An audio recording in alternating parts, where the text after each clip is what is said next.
क्या आपको कैलाश पर्वत का रहस्य पता है? 99% लोगों का उत्तर ना ही होगा। जो कैलाश पर्वत अनेकों वर्षों से एक पहेली बना हुआ है, उसका पूरा रहस्य भविष्य मालिका में वर्णित है। 7 दिन अंधकार के समय कल की अवतार इसी कैलाश पर्वत के अंदर जाएंगे एक गुप्त कार्य करने के लिए। कैलाश पर्वत के अंदर छुपा है इस सृष्टि का सबसे बड़ा रहस्य, जिसके बिना कलयुग का अंत तथा सतयुग का आरंभ असंभव है। क्या कैलाश एक पिरामिड है, या फिर एक एलियन बेस, या फिर महादेव का तपस्या स्थली? क्या कहा था 600 वर्ष पूर्व पंचसखाओं ने? सच जानकर आप चौंक जाएंगे। ब्रिटिश पर्वतारोही हग एवं विल्सन अनेकों महीनों के प्रयास के बाद कैलाश पर्वत पर चढ़ाई करने के लिए एक आसान सा रास्ता ढूंढ लेते हैं। बड़े उत्साह के साथ जैसे ही वे दोनों पूरी तैयारी के साथ आगे बढ़ते हैं, अचानक पर्वत के ऊपर से भारी बर्फबारी होने लग जाता है। तेज हवाएं चलने लग जाती है, मानो जैसे कोई उन्हें वापस लौट जाने को कह रहा हो। एवं हुआ भी वैसा, उन दोनों को वापस लौटना ही पड़ा। दुनिया के सबसे प्रसिद्ध एवं सबसे अनुभवी पर्वतारोही इटली के रेनहोल्ड मेस्नर को चाइना ने कैलाश पर्वत पर चढ़ाई करने को कहा था, जिसके बदले में उन्हें ढेर सारा धन का लोभ दिया गया था। परंतु उन्होंने साफ साफ मना कर दिया और कहा कि ऐसा करना किसी भी मनुष्य के लिए असंभव है। आप जानकर आश्चर्य हो जाएंगे कि पिछले 500 वर्षों में 100 से अधिक पर्वतारोही कैलाश पर्वत की चढ़ाई करते समय ही मर गए। इतिहास में कैलाश पर्वत पर आज तक मात्र एक ही मनुष्य सफलतापूर्वक चढ़ पाया है, 11वीं शताब्दी के एक तिब्बतियन संत मिलारेपा। परंतु मिलारेपा ने वहां पर ऐसा क्या देखा कि वापस आने के बाद उन्होंने सबसे कहा कि इस पर्वत पर कोई भी ना चढ़े।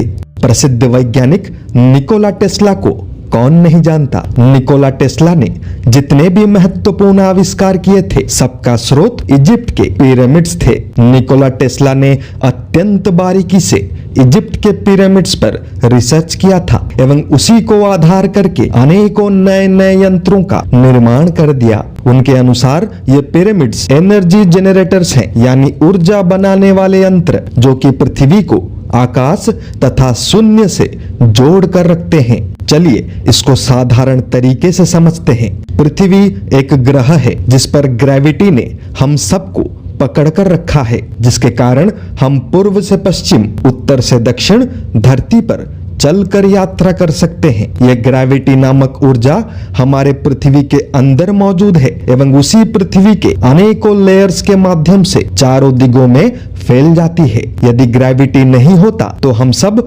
शून्य में उड़ते रहते, जैसे कि स्पेस यानी शून्य में होता है ना।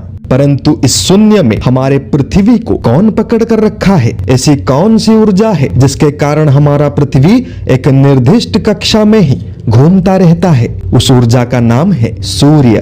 परंतु स्पेस तो शून्य है, भला सूर्य का ऊर्जा पृथ्वी तक कैसे पहुंचता है? उत्तर है पिरामिड्स। ये पिरामिड्स दुनिया के अनेकों देशों में पाए गए हैं एवं ये सब एक दूसरे से वायरलेस टेक्नोलॉजी के माध्यम से कनेक्टेड है। कैलाश, जो कि एक काले रंग का पर्वत दिखता है, असल में एक पिरामिड है। ऐसा वैसा पिरामिड नहीं, बल्कि संपूर्ण दुनिया में जितने भी पिरामिड्स हैं, उनका कंट्रोल सेंटर यानी नियंत्रण केंद्र। पंचसखाओं ने कहा था, जहां नहीं है पिंडे तहां नहीं है ब्रह्मांडे। अर्थ, जो इस शरीर के अंदर नहीं है वो इस ब्रह्मांड में भी नहीं है। मनुष्य शरीर का अंतिम एवं सबसे शक्तिशाली चक्र सहस्रार चक्र, जिसे ईश्वर का द्वार भी कहा जाता है, हमारे सिर के शिखर के ऊपर होता है। बाकी चक्रों की तरह हमारे शरीर के अंदर नहीं होता। ठीक उसी तरह पृथ्वी के सतह के ऊपर बने हुए ये पिरामिड्स पृथ्वी के ऊर्जा का स्रोत है एवं कैलाश उनमें सबसे शक्तिशाली तथा संपूर्ण पृथ्वी का एक्सिस यानी मुंडी है। ये दुनिया का सबसे बड़ा रहस्य है। समझने के लिए थोड़ा समय लगेगा, पर मैं आपको समझाकर ही छोड़ूंगा। इंडियन आर्मी के स्पेशल कमांडोज ने अनेकों सीक्रेट ऑपरेशंस किए हैं कैलाश पर्वत में। रिटायरमेंट के बाद उन्हीं कमांडोज में से एक ने कहा कि कैलाश के अंदर एक अजीब सा यंत्र रखा गया है एवं उसकी निगरानी कुछ अजीब से जीव कर रहे हैं, जिनका संबंध हमारे पृथ्वी से है ही नहीं। यानी इतना तो स्पष्ट है कि माउंट कैलाश असल में एक इलेक्ट्रोमैग्नेटिक फील्ड जनरेटर या फिर एक आर्क रिएक्टर या फिर एक न्यूक्लियर रिएक्टर है, क्योंकि अनेकों साइंटिफिक रिसर्च में कैलाश के चारों तरफ हाई एनर्जी फील्ड को रिकॉर्ड किया गया है, साथ में रेडिएशन भी। और तो और किसी भी रिएक्टर को बड़े मात्रा में पानी की आवश्यकता पड़ती है उसे ठंडा रखने के लिए। एवं कैलाश पर्वत के ठीक नीचे दुनिया के दो सबसे बड़े लेक्स हैं, एक है मानसरोवर, दूसरा है राक्षस ताल। परंतु इस अंचल की सुरक्षा जो अजीब से जीव कर रहे हैं वो कौन है? एलियंस, देवता या फिर कुछ और?